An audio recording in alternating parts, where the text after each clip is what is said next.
আমার পরবর্তীতে পরপর যে দুইটা আমি ফ্র্যাকশন পাবো তারা একটা আরেকটার ইকুইভ্যালেন্ট ফ্র্যাকশনই হবে। আচ্ছা, এবার দেখো এই মিক্সড ফ্র্যাকশনকে কমন ফ্র্যাকশনে কনভার্ট করতে বলছে। খুবই সহজ এগুলো। সাপোজ 2 হচ্ছে আমার এখানে সলিড নাম্বার, তারপরে আছে 2/5।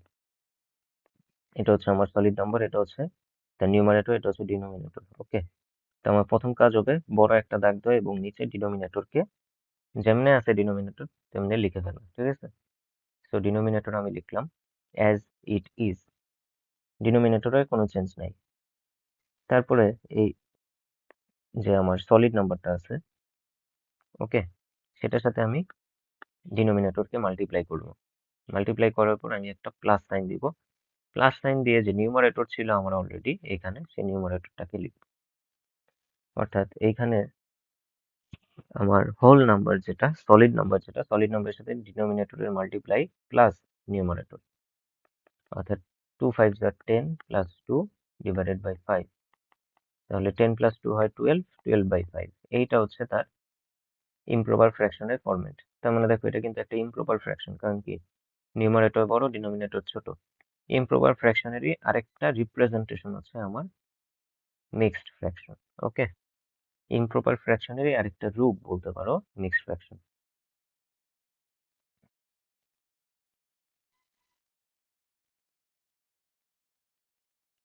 এই দেখো মিক্সড ফ্র্যাকশন কি বলছে, ইন্টিজার, অর্থাৎ এই যে আমরা হোল নাম্বার যেটাকে বলতেছি বা সলিড নাম্বার যেটাকে বলতেছি সেটা হচ্ছে ইন্টিজার ইনটু ডিনোমিনেটর। ইন্টিজার এখানে ছিল কে, এখানে 2 ছিল হচ্ছে ইন্টিজার, এই যে সলিড নাম্বার যেটা সেটা ছিল ইন্টিজার, তার সাথে মাল্টিপ্লাই করছে ডিনোমিনেটরকে আর প্লাস করছে নিউমারেটরকে। আর নিচে ডিনোমিনেটর ছিল, ডিনোমিনেটর ডিনোমিনেটরই থাকবে, সেটা চেঞ্জ নেই। ওকে, তাহলে আমরা এই পার্টটা মোটামুটি বুঝতে পেরেছি। এবার আসো কম্পারিজন অফ ফ্র্যাকশন, ফ্র্যাকশনের তুলনা, অর্থাৎ কোন ফ্র্যাকশনটা বড় কোন ফ্র্যাকশনটা ছোট, হ্যাঁ, বা কোন ফ্র্যাকশন সমান কিনা ইকুইভ্যালেন্ট কিনা সেগুলো বের করা। এখন 5/7 3/4 two common fraction. Here the product of number of the first fraction and denominator of second fraction is 4 into 5. Again, the product of the numerator of the second fraction and the denominator of the second fraction is 21.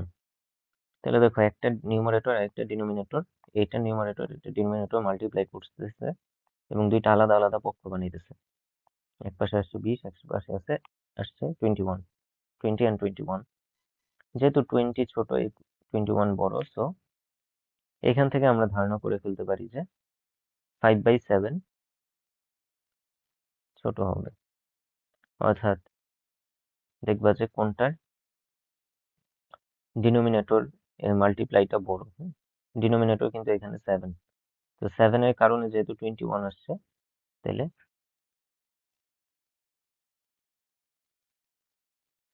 Sorry,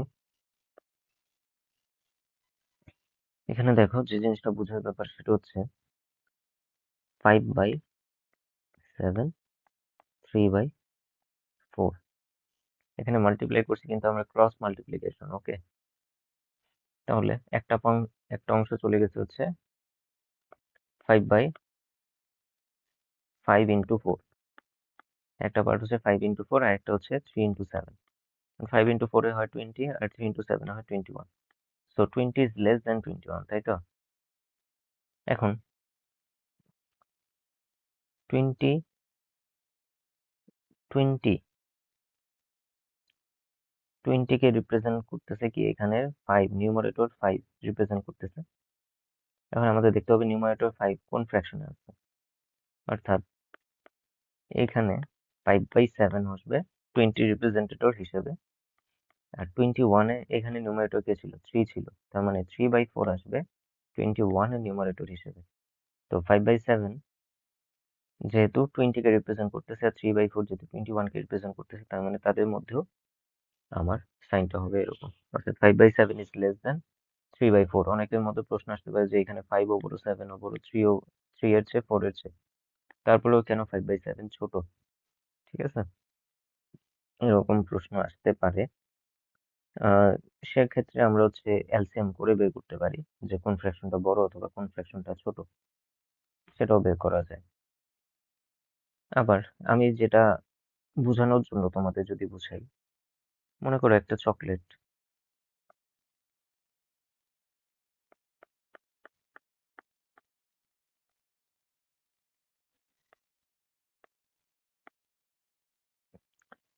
একটা চকলেটে 7টা টুকরা আছে, হুম?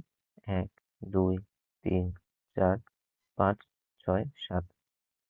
এখন 7 টুকরার মধ্যে 5 টুকরা, হুম? মনে করো তোমার ভাগ্যে আসতেছে 7 টুকরার মধ্যে 5 টুকরা। সেটাই কি 5/7 না? 7টা ভাগের মধ্যে 5টা ভাগ যদি তোমাকে দিয়ে দেওয়া হয়, সেটাই কি 5/7। অন্যদিকে এই সেম সাইজের একটা চকলেট, সেটাকে করা হয়েছে 4 টুকরা। ওকে, 4 টুকরার মধ্যে 3 টুকরাই তোমাকে দিয়ে দেওয়া হচ্ছে।